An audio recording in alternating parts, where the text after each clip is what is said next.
నమస్కారం, ఈగలై ఛానల్కి స్వాగతం.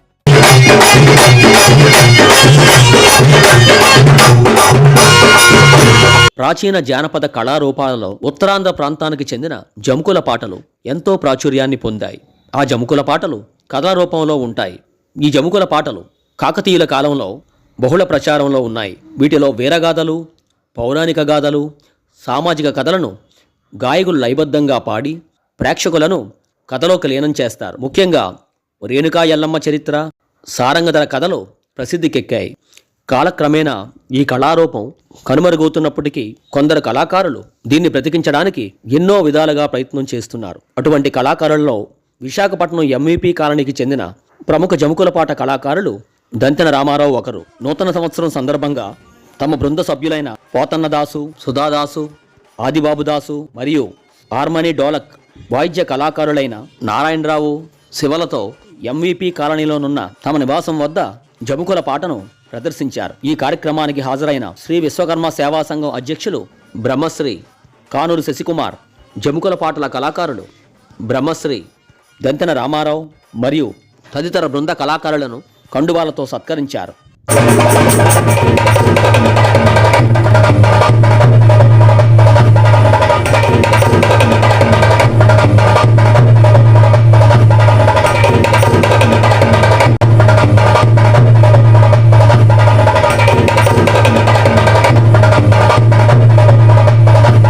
ఈ జముకుల పాటల విశేషాలను ప్రముఖ కళాకారులు దంతెన రామారావు గారిని అడిగి తెలుసుకుందాం. నమస్కారం రామారావు గారు. జానపద కళారూపాలు ఎన్నో ఉంటుండగా జముకుల పాటలు అనే ఈ కళనే ఎందుకు నేర్చుకోవాలనిపించింది? ఈ కళనే ఎందుకు ఎంచుకున్నారు?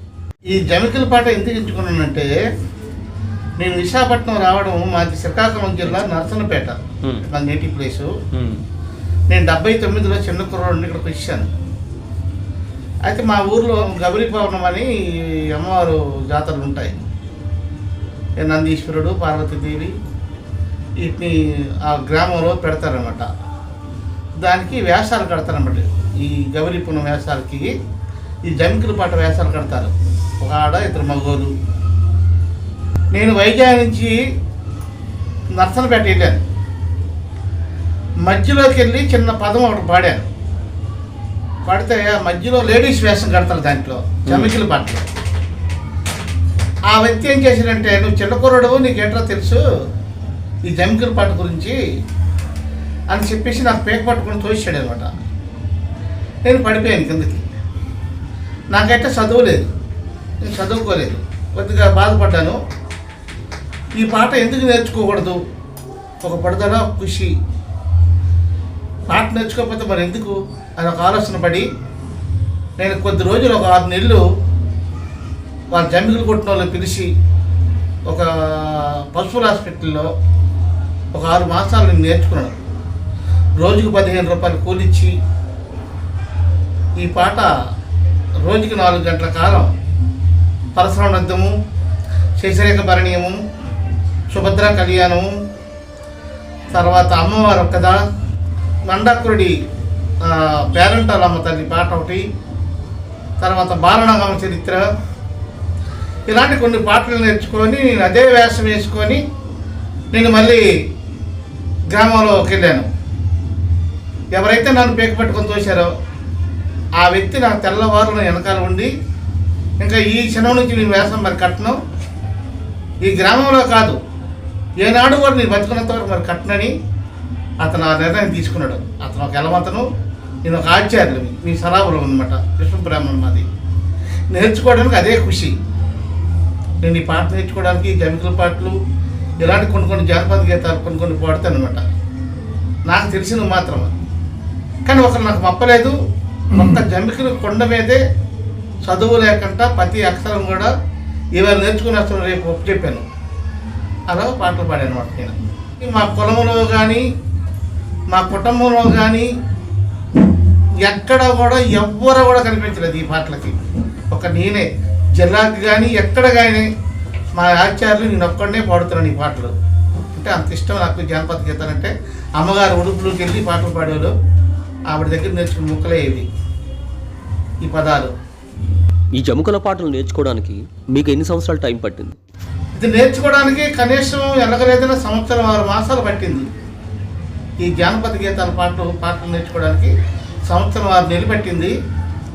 6 నెలల్లో నేను వేషం కట్టి మళ్ళీ రంగంలో దిగాను. మళ్ళీ ఈ పాటలు నేను నేర్చుకున్న తర్వాత ఆయన ఎవరైతే వేషం కట్టి నా పేక పట్టుకొని తోచాడో అతను మరి అక్కడి నుంచి మరి పాట పాడడం మానేశాడు. నాతోనే తిరగడం మొదలెట్టాడు. ఆయన సర్వీసులు అయిపోయింది. నాటి నుండి నేటి వరకు ఎన్ని ప్రోగ్రాంలు మీరు స్టేజ్ ప్రోగ్రాంలు ఇచ్చారు? కేజీ ప్రోగ్రాంలో అయితే నేను ఇచ్చిన తక్కువే, నాకు టైం చాలదు. నాకు చాలామంది పిలిచారు కేజీ ప్రోగ్రాంకి. నేనైతే పెద్ద కాంట్రాక్ట్ వర్క్ చేస్తాను, వుడ్ వర్క్ అపార్ట్మెంట్లు చేస్తాను వైజాగ్లో. నాకు వైజాగ్లో మంచి పేరు ఉంది వుడ్ వర్క్ విషయంలో. కార్పెంటర్ దంతిని రామారావు అంటే విచిత్రంగా పనిచేస్తాను. కొన్ని ప్రాజెక్టులు చేశాను. శివాజీ నగర్, అనకాపల్లి దాడి వీరభద్ర గారివి, ఆదిత్య కంపెనీ, ఇలాంటి వుడ్ వర్క్ మీద నా 70 మంది కుర్రోళ్ళు పనులు ఉండేవారు. ఆ ఇంట్రెస్ట్ మీద ఉన్నాను. కొద్దిగా మళ్ళీ దీన్ని ఇంట్రెస్ట్ చూపిద్దామని మా వాళ్ళందరూ, మా సరదా ఉన్న కుర్రోళ్ళందరినీ పిలిచి సరదాగా ఇలాంటి పాటలు పాడుతాం అన్నమాట. మేము కానీ డబ్బులు ఎంత ఖర్చు అయింది కాదు, ఓ సరదా, ఒక ఉత్సాహన. మామూలు ప్రొఫెషనల్గా కాకుండా మామూలుగా నేర్చుకున్నారు. ఇది విద్యను నేను బయలుదేరలేదు ముందుకి. నేను ఎవరికి ప్రోగ్రాలు ఇవ్వలేదు. కథ మాతా ఎంటర్ప్రైజర్లో మాత్రం పాడాను. 2-3 కథలు పాడాను. సెంచులక్ష్మి కథ అని ఇలాంటి కథలన్నీ పాడాను మాతా ఎంటర్ప్రైజ్లో. అక్కడ పాడిన వాళ్ళు కూడా ఊటికి పంపించారు. చూస్తున్న కొంతమంది జనాలు. రాజకీయ ఆరంగేట్రం చేద్దామని ఏమైనా ఆలోచిస్తున్నారా? రాజకీయాల్లో ఎప్పుడో వచ్చాను నేను. అంటే ఎన్నాళ్ళు అయింది, ఎన్నాళ్ళు బట్టి వచ్చారు, ఏ పార్టీలో ఉన్నారు? నేను 2019 వరకు కూడాను తెలుగుదేశం పార్టీలో ఉన్నాను. 2019 నుంచి జగన్మోహన్ రెడ్డి వైపు నేను తిరిగాను. కాకపోతే అందులో కార్యకర్తగా పనిచేశాను అంతవరకే. టీడీపీలోంచి వైసీపీలోకి అసలు రావడానికి గల కారణం ఏంటి? కారణం ఏంటంటే నాకు జగన్మోహన్ రెడ్డి కొద్దిగా ఇష్టపడ్డాడు, దాని విషయంలో వెళ్ళాను. కాకపోతే వాయిస్ బాగుంటుంది, స్పీట్ ఉంటుంది, మాటలు బాగుంటాయి, అర్థమై. ప్రజెంట్ విశ్వబ్రాహ్మణులందరూ అన్ని విధాలా వెనుకబడి ఉన్నారు. వృత్తి పనులు సరిగా లేక అనేక ఆర్థిక ఇబ్బందులతో సతమతమవుతున్నారు. ప్రస్తుత ఈ పరిస్థితుల్లో మీరు విశ్వబ్రాహ్మణ జాతీయులకు ఏ విధంగా సేవ చేయాలనుకుంటున్నారు? మీ జాతిని ఏ విధంగా ఆదుకోవాలనుకుంటున్నారు? నాకు ఇప్పుడు 58 సంవత్సరాలు అయిపోతుంది. రేపు 8వ నెల 20వ తారీఖుకి. కాకపోతే అలాగా ఈ టైంలో రాజకీయంలో ఉందాం, పనిచేద్దాం. తర్వాత మాకు సరాబులు అంటే చాలా ఎక్కువ ఇష్టం. నాకు విశ్వబ్రాహ్మణ్ అంటే వాళ్ళ కోసం ఏదైనా పనిచేద్దాం. నా దగ్గరికి వస్తే కంపల్సరీ ఉన్నాను నేను, మీరు భయపడకండి అని ముందు నడిపించాలనే ఆశ కానీ ఇంకేం లేదు నా దాంట్లో. నేనైతే విశ్వబ్రాహ్మణ కులము దగ్గర బాగా పనిచేయాలని ఆశ, కోరిక. తర్వాత ఏంటంటే నా దగ్గరికి వచ్చి మా సంఘంలో జాయిన్ అవ్వండి అని చాలా మంది పెద్దలు నాకు పిలిచారు. కానీ నా పనివాళ్ళు బిజీ వల్ల ఆ రోజుల్లో నేను ఏ సంఘానికి చేరలేకపోయినా. కానీ నేనంటే సంఘంలో మంచి పేరుంది, గౌరవం ఉంది, వాళ్ళంటే నాకు అభిమానం. దాంట్లో పనిచేయాలి, 10 మందికి కష్టం వస్తే నిలబడాలి.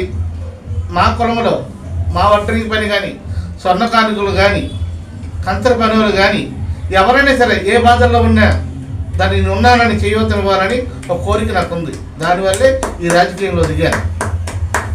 గ్రేటర్ విశాఖపట్నంలో విశ్వబ్రాహ్మణ సంఘాలు ఎన్నైతే ఉన్నాయో అన్ని సంఘాలు కూడా కలుపుకొని వాళ్ళందరికీ ఒక న్యాయం చేయాలి. ఏవైనా అడుగుతడుకులు వస్తే వాళ్ళని తీసుకెళ్ళి హైకమాండ్లో మాట్లాడాలని ఒక కోరిక నాకు ఉంది. ఇది కంపల్సరీగా దర్శనం. రామారావు గారు, ఈ సందర్భంగా మంచి జముకుల పాటలు పాడి మా ప్రేక్షకులను ఆనందింపజేస్తారా?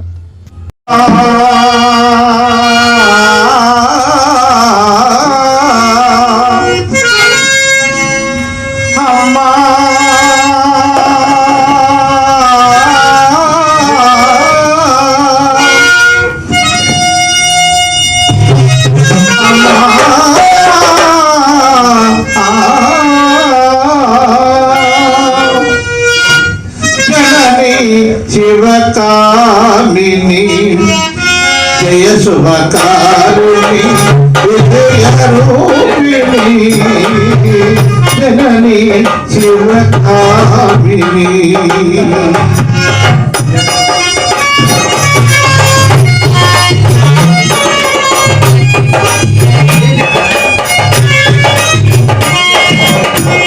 అమ్మను అమ్మని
తదుపరి ఆ బృంద సభ్యులైన సుధాదాసు కవాళీ గురించి వివరించారు. ఈ కవాలి అనే పాట అనేది ప్రశ్నోత్తరాలు అన్నమాట. ఎదురుగా కూర్చొని ఒక ప్రశ్న అడిగితే ఆ ప్రశ్నకి సరైనటువంటి సమాధానం చెప్పి పాటకు పాట పటంతరం ఇచ్చి చేసినటువంటి ప్రక్రియ ఈ కవాలి అనేది. ఈ కవాలి అనేది మన విశాఖపట్నంలో కోట వీధిలో కంటుముచ్చి భార్కన్ దాస్ గారి యొక్క వారు ఉర్దూలో ఉన్నటువంటి ఉమర్ ఖయాం పాడినటువంటి కవాలిని తెలుగులో అనువదించి ముందుగా వాజ్పల్లి అప్పారావు గారు వారికి నేర్పించి గురు శిష్యులు సంవాదంలాగా ఈ కవాలిని ప్రచారం చేసి తర్వాత అనేక దాసులు తయారయ్యి ఈరోజు మా వరకు వచ్చింది కవాలి. ఈ కవాలి మేము పాడుతున్నాం, మా పోతన గారు, నేను, అలాగే మా ఆదిబాబు. చతుషష్ఠి కళలు అంటే 64 కళలు. ఈ 64 కళలో మాకు దంతిన రామారావు గారు మేము గురువు గారిని భావిస్తాం. అలాగే మరి ముఖ్యంగా అన్నయ్య అంటూ ప్రేమగా మేము పలకరిస్తుంటాం. ఆయన కూడా అలాగే పలుకుతూ మా కళాకారుల్లో నేనే కాదు, మా పోతన్న గారు, ఇక్కడ ఉన్నటువంటి కళాకారులు ఎవరైనా సరే ఆయన ఎవరికి ఆపదన్నా సరే ముందుకు వచ్చి తను చేయాలనుకున్నటువంటి ఆ సహకారం చేసి, అంటే ఒక చేతితో చేసి రెండో చేయికి తెలియకుండా ఉన్నటువంటి గొప్ప వ్యక్తి మా దంతిన రామారావు గారు, మా అన్నయ్య గారు. మరి మా కళాకారులందరికీ ఇక్కడ ఉన్నటువంటి కళాకారులు, వాయిద్య కళాకారులు కావచ్చు, గాయకులు కావచ్చు, అందరికీ కూడా పెద్ద దిక్కుగా ఉన్నటువంటి మా దంతెన రామారావు గారు ఏ విషయమైనా సరే, ఎప్పుడు ఏ ఆపదలు ఉన్నా సరే నేను ఉన్నాను, నాకు తోచింది చేస్తానన్నటువంటి ఆ భరోసా ఇచ్చినటువంటి, మాకు ముందు నిలిచినటువంటి మా దంతెన రామారావు గారికి ఈరోజు ఆయనకి చిరు సత్కారం. అలాగే మన జిల్లాలో, విశాఖపట్నం జిల్లాలో దంతెన రామారావు గారికి స్వర్ణకారులు అందరికీ కూడా ఈ విశ్వ బ్రాహ్మణ సంఘానికి ఎన్నుకోవడం అనేది త్వరలో జరుగుతుంది. ఈ సందర్భంగా వారికి మా కళాకారుల తరఫున ప్రత్యేకమైనటువంటి శుభాభినందనలు తెలియజేస్తున్నాం.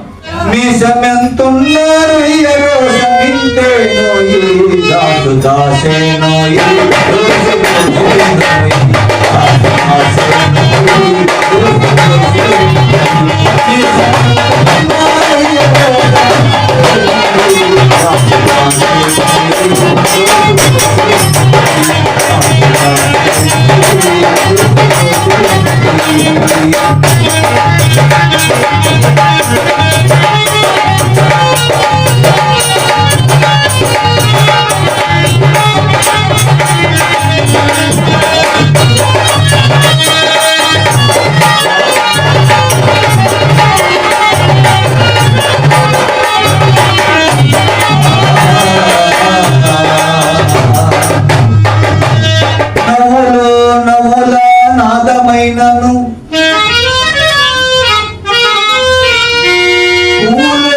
పూల సుగంధమైనను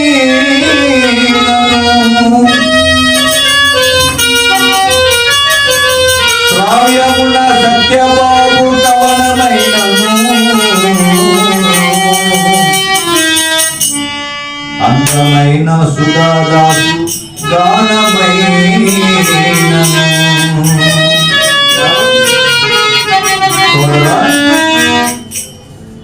నవ్వులో నవ్వుల నాదమైనను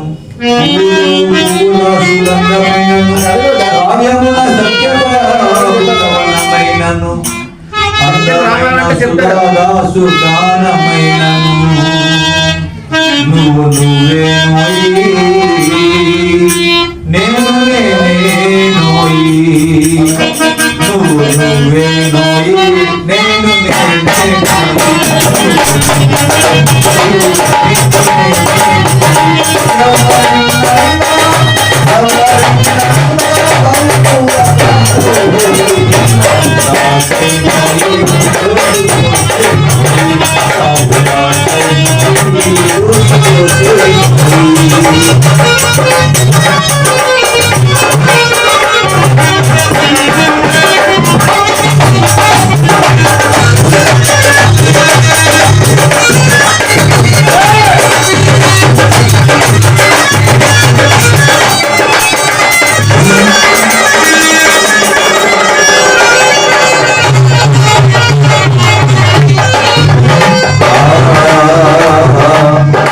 ఇలాగే ఈ ప్రక్రియలోనే మనకి మహాభారతం, రామాయణం, భాగవతం, అష్టాదశ పురాణాలు, ఇక అనేక ఎంతో మంది కవులు రాసినటువంటి ఆ ప్రతి ఒక్క గ్రంథంలో కూడా ప్రశ్నలు వేయడం జరుగుతుంది. ప్రత్యర్థి దానికి ధీటుగా సమాధానాలు చెప్పడం కూడా జరుగుతుంది. ఇది సవాల్ అనేది ఇవి ఎన్నో జరుగుతూ ఉన్నాయి మన విశాఖపట్నం ఈ కవాలికి పుట్టినీళ్ళు. తదుపరి పోతన్నదాసు మాట్లాడుతూ, దంతెన రామారావు గారు అంటే ఒక విశాఖపట్నం జిల్లాలో కాదండి, ఉత్తరాంధ్రలో శ్రీకాకుళం జిల్లా, విజయనగరం, విశాఖపట్నం జిల్లాలో కూడా కళాకారులందరూ కూడా అటువంటి ఆలోచనతో ఉంటారండి దంతెన రామారావు గారు. ఇది నిజం. కాబట్టి ఏదేమైనా కూడా మీరు ఏదైతే అనుకుంటున్నారో దంతెన రామారావు గారికి ఏ రకమైనటువంటి పదవిని ఇవ్వాలనుకుంటున్నారు, సంఘాల పరంగా కానీ రాజకీయ పరంగా కానీ ఒక చక్కటి ఒక హోదాగా ఉండేటట్టు పార్టీ పరంగా మీరందరూ కూడా చక్కగా ఒక నిర్ణయం తీసుకోవాలి విశాఖపట్నం జిల్లాలో. కాబట్టి సుధాదాస్ గారు చెప్పినట్లుగా ఆయన ఒక మంచితనం చాలా అద్భుతమైనటువంటి మంచితనం అండి. కళాకారులు అంటే ప్రాణం. ముఖ్యంగా జానపదం అంటే మరీ ఇష్టం. కాబట్టి వారిని ఏ సంఘాలు అయితే ఉన్నాయో ఆయనకి ముందుకు పంపించి ఏర్పాటు చేయిస్తారని ప్రతి ఒక్కరిని కూడా కోరుకోవడం జరుగుతుందండి. అనంతరం ఆదిబాబుదాసు మాట్లాడుతూ 27వ సంవత్సరం మరి ఈరోజు అర్ధరాత్రి 12 గంటల సమయంలో ముగుస్తుంది. మరి రాబోయే రోజుల్లో మరి ఈరోజు రాత్రి 12 దాటిన తర్వాత 2026వ సంవత్సరం వస్తుంది. కాబట్టి ఈరోజు కళాత్మకంగా కళామ తల్లి బిడ్డలుగా గుర్తించి మా గురువారీలైనటువంటి శ్రీ గంతిన రామారావు గారు ఈ యొక్క కళాత్మకంగా కళాకారులందరిని దగ్గరకు చేర్చుకొని ఒక కళాభిప్రాయంతో అందరినీ స్వేచ్ఛగా చూసినటువంటి ఒక మహోన్నతమైనటువంటి వ్యక్తి అండి ఆ దంతిన రామారావు గారు. ఆ దంతన అంటే ఆయనకు వంతెన. ఆంజనేయుడు ఏ విధంగా అయితే సముద్రంలో వార్త కట్టి చేశారో కళాకారులకు కూడా ఆయన ఒక మార్గదర్శకంగా నిలిచినటువంటి మార్గదర్శకులు ఆయన మాకు. సార్ ఎలా ఉంది మా పరిస్థితి అంటే కరోనా సమయంలో కూడా దంతిన రామారావు గారు అనేక రకమైనటువంటి సంక్షేమ కార్యక్రమాలు లాంటివి ఆయన స్వీకరించి చేదోడు వాదుడుగా నిలిచి అందరినీ కూడా ఆ రోజుల్లో కూడా మాకు సహాయంగా నిలిచి మా యొక్క సేవ తీర్చినటువంటి దంతిన రామారావు గారిని ఈరోజు అందరం కూడా ఒక కళాకారుల్ని అందరిని పిలిచి ఒక మీడియాలో ఈరోజు మీలో ఉన్నటువంటి ఆర్థిక ఇబ్బందులు, మీలో ఉన్నటువంటి కళను ముందుకు సాగేలా ఒక రికార్డింగ్ కానీ ఒక ఛానల్లో ముందుకు వెళ్ళాలని చెప్పి మాకు ఉత్తరాంధ్రలో మంచి పేరు ప్రతిష్టలు సంపాదించుకున్నటువంటి హార్మోనిస్టు రఘునారాయణరావు గారు, అలాగే Visakhapatnam railway new colony dholak Shiva గారంటే చాలా అందరికీ కూడా శివతాండవం కూడా చేయించగలిగినటువంటి గొప్ప వాయిద్యకారులండి.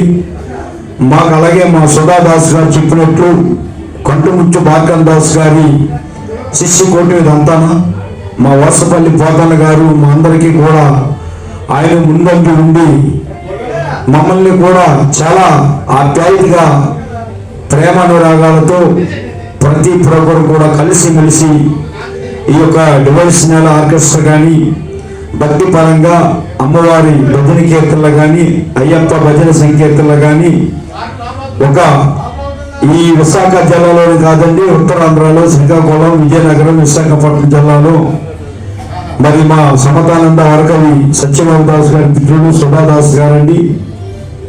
ఆయన మా అందరికీ కూడా వయసులో చిన్నైన పెద్దవాడిగా ఉండి మా గురువు పోతన్న గారు, అలాగే మాకంటూ గురువు గారు ఉన్నారండి. బాకన్ దాస్ గారికి శిష్యులు వాసుపల్లి అప్పారావు గారి శిష్యులు గంధప్పారావు గారు, గంధప్పారావు గారి శిష్యులు సమరస భావానంద సాధురావు గారు, వారి పుత్రులు అప్పలరెడ్డి గారి యొక్క ఆశీస్సులతో, అలాగే మా సమతానంద సత్యబాబుదాస్ గారి ఆశీస్సులతో, మా సురారి సింహాద్రి బాబు గారి ఎంఈపీ కాలనీ మూలపాలెం వాస్తవ్యులు, ఆయన శిష్యులుగా వాసుపల్లి పోతన్న, అందరం కలిపి ఒక కళారంగంలో మాకు చాలా ఆర్థిక ఇబ్బందుల్లో ఉన్న ఈ యొక్క బ్రతుకులు అంటే మాకు ఇదేనండి. ఒక భజన సంకీర్తనలు, హరే రామనామ సంకీర్తనలు, మహాశివరాత్రి అనేక రకమైనటువంటి కార్యక్రమాలను చేపట్టి మా యొక్క జీవనోపాధికి మేము బ్రతుకుతున్నటువంటి బ్రతికేసారు మాది. ఇంకా మేము మంచి మంచి పాటలతో ఎంతో ముందుకు సాగినటువంటి ఈ మధ్య తరగతి బ్రతుకుల వల్ల ముందుకు సాగలేక జీవనోపాధి ఈ రకంగా కనిపిస్తున్నాం. అటువంటి వారందరికీ మాకు అండదండగా ఉండి ఈరోజు దంతిన రామారావు గారు రేపు వచ్చే 2026వ సంవత్సరంలో మీ అందరినీ కూడా ఒక వీడియో ఛానల్లో పిలిచి ఏదో రకంగా కళాకారుని అభివృద్ధి పరిచి మీ అందరికీ నేను ఈ యొక్క విశ్వకర్మ బ్రాహ్మణ సంఘంలో అధ్యక్షుడిగా ముందుకు పోతున్నాను. భగవంతుడి సంకల్పం వల్ల కళాకారులు కూడా చాలా ఎటువంటి ఇబ్బందులు గురైనా సరే నేను ముందుకు పోయి రాజకీయ పరంగా కాదు, ఒక ఆర్టిస్ట్గా ఆయన వృత్తిపరంగా ఎన్నో పేరు ప్రతిష్టలు సంపాదించుకున్నారు దంతెన రామయ్య గారు. మెయిన్ కళాకారులు అంటే పేద కళాకారులు ఎవరికి ఏ ఆపద వచ్చినా సరే నేను ముందుంటూ మీ అందరికీ ముందు వెన్నుతట్టుగా నేను ఉండి నడిపించుకొని మంచి కార్యక్రమాల్లో కళాకారులందరినీ డెవలప్మెంట్ చేయాలని ఆయన ఆసక్తి, ఆయన అభివృద్ధి, ఆయన కృషి, ఆయన పట్టుదల, సహనపరుడు, శాంతిపరుడు. అలాగే మా గురుగారు పోతన్న గారు, మా సుధాబాబు దాస్ గారి ఈరోజు 2020 సంవత్సరంలో హ్యాపీ న్యూ ఇయర్స్ అందరికీ చెప్పి మమ్మల్ని గుర్తించి ఈరోజు మీరు ముందుకొచ్చి ఈ యొక్క ఛానల్ తీసినందుకు మీ అందరికీ హృదయపూర్వక అభినందనలు తెలియజేసుకుంటూ ఆల్ ఆఫ్ యూ పర్సన్స్. ఈరోజు దంతెన రామారావు గారికి జరిగినటువంటి శ్రీ సత్కారం, ఈ సన్మాన కార్యక్రమంలో మా పోతన దాసు గారిని, మా ఆదిబాబు దాసు గారిని, అలాగే నెల్లిమర్ల వాసుడైనటువంటి సుధాదాసు గారిని, నన్ను కూడా మీరు ఈ రకంగా విచారణ చేసి మా నుండి మూలాలు కొన్ని గ్రహించి తీసుకొని మీ యొక్క ఛానల్లో ప్రచురించినందుకు ధన్యవాదాలు తెలియజేస్తున్నాం ప్రత్యేకంగా.